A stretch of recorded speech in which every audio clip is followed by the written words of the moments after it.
we are all aware that Johnny is the Time Person of the Year. Because of course he is, right? But that's not even the best part. The best part is the interview.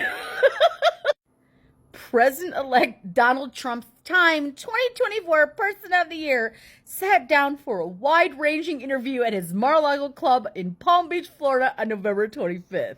Over the course of the interview, Trump discussed his election victory, the economy, and the situations in Ukraine and the Middle East. He also spoke about his plans for a second term, including deporting millions of migrants and pardoning January 6 defendants, as well as the future of the MAGA movement. Below is a transcript, lightly edited for clarity, of the interview, which was conducted by Time national political correspondent Eric Cortellessa, executive features editor Alex Altman, Washington bureau chief Massimo Calabrese, and editor-in-chief Sam Jacobs. Click here to read our fact check. It's a 59-minute read, right? And the second article is a 12-minute read of the fucking fact-checking. Fact-checking what Donald Trump said in his 2024 Person of the Year interview with Time. A 12-minute fact check for an hour-long interview. You know what?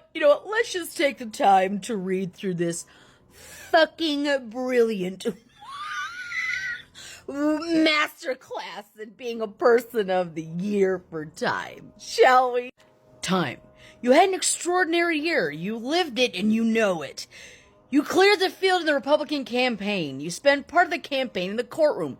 You were almost shot to death on the trail. Your opponent dropped out, and then you won the swing states, which many did not expect. What's the one thing we should know about your experience this year that we don't know? Trump. Well, I think we ran a flawless campaign. It was really quite something. I called it 72 Days of Fury. Hashtag 72 Days of Fury. There were no days off. There were no timeouts. If you made a mistake, it would be magnified at levels that nobody's ever seen before. So you couldn't make a mistake. And I really think we ran really well. It was a drive to go through it. It started 72 days out. For some reason, it just seemed to be it.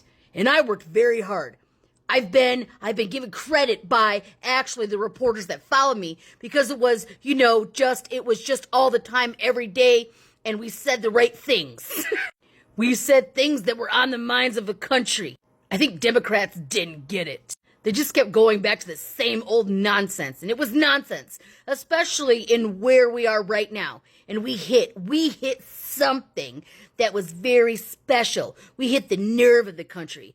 They don't want to see jails emptied into our country. They don't want to see people from mental institutions being dismissed from institutions. Mr. President, what did the Democrats not get? You just said they didn't get it. What do you mean by that? I don't think they got the feel of the country. The country was angry because of immigration, because of the people, millions and millions of people. I was saying it could be 21 million people. They were saying a much lesser number, but it wasn't a much lesser number. But even if it was irrelevant because they were allowing anybody to come into the country. They are right now. They open it up again. You see what's going on. They're coming. They're pouring up through Mexico and other places. And they weren't using common sense. I said, we become the party of common sense. No one has said that.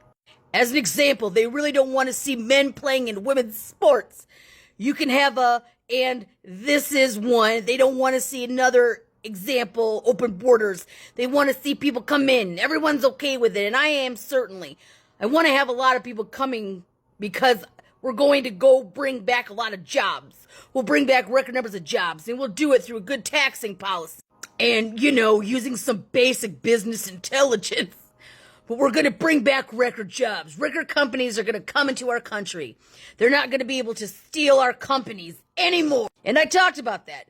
But I differed, maybe perhaps from the people I thought the economy was a big factor, especially the real economy, which is the economy of going out and buying groceries or buying a car or buying a house, which was, between interest rates and between cost. An example of a cost of a house is a big chunk of the cost of the house is just the approval process and the regulations. The economy was certainly a big factor in your victory. But what was a bigger factor, I believe, was the border. I think the border, and I won it in 2016, the border, and I fixed the border, and it was really fixed, and they came in, and they dislodged everything that I did, and it became far worse than when it was in 2016. I want to come back to immigration a little bit later. Let's start out with what's happening right now. You were elected on a promise to change Washington. By all accounts, the fight over that has already begun. One of your nominees was effectively blocked by the Senate. There are other senators who have expressed doubts about some of your other nominees. What are you going to do if the Senate continues to balk all your choices for these key cabinet positions? Well, I don't think they will. He hasn't blocked, and I had the votes if I needed them. But I had to work very hard. And there were numerous hard no's. All of them agreed with me to do it. So you decided to give up on Gates? No, I didn't give up on him. I talked to him and I said, Matt, I don't think this is worth the fight. He was there when I convinced 5 people to go out. We were hard-nosed, but we want to speak to the president, and the beauty is that we won by so much. The mandate was massive. Somebody had 129 years in terms of the overall mandate. That's a lot of years, but people respected that. Example, many places were thinking they could go down and they could riot, make trouble, protest on election night. You know what happened? When the numbers started coming in, everyone just left. They left. You see signs of it. Washington, D.C., where people were gathered. Did I hear you say that you met in person with Gates and the 5 hard-nosed senators? Not with the senators there. No, I called the senators, and my relationship with the Senate is very good. Many of them I endorsed. Many of them I got elected. If I didn't get involved in those races, those senators would have lost. We wouldn't have the majority. Mr. President, will you use recess appointments to fill vacancies if you can't get them through? I really don't care how they get them approved, as long as they get them approved. So you might do it? It's up to the Senate, but I think I have a very good relationship with Senator Thune and others, all of them. I think almost everybody, many of them, I was very instrumental in getting, if not this season, last season, the season before that, I would say more than half. Will you commit to honoring the Senate's authority to reject or confirm nominees? Well, sure, I want them to do that. I don't think there are too many. Look, that's why they have menus in restaurants. You have different choices. Some people love certain candidates. I'll tell you, I put some that I thought would be a little more controversial, and they turned out to be not necessarily the ones that are controversial. One of them who is controversial, who I just want to ask a quick question about, is RFK Jr., who is noted vaccine skeptic. If he moves to end childhood vaccination programs, would you sign off on that? We're going to have a big discussion. The autism rate is at a level that nobody ever believed possible. If you look at the things that are happening, there's something causing it. Do you think it's linked to vaccines? No. I'm listening to Bobby, who I've gotten along great with, and I have a lot of respect for, and have with food, having to do with vaccinations. He doesn't disagree with all vaccinations. He disagrees probably with some, but we'll have it. We're going to do what's good for the country. So that would include getting rid of some vaccines. It could if I think it's dangerous, if I think they're not beneficial, but I don't think it's going to be very controversial in the end. Oh, Lordy, it just gets fucking worse. So we're going to read it, and then we're going to read the fact check, because what is going on?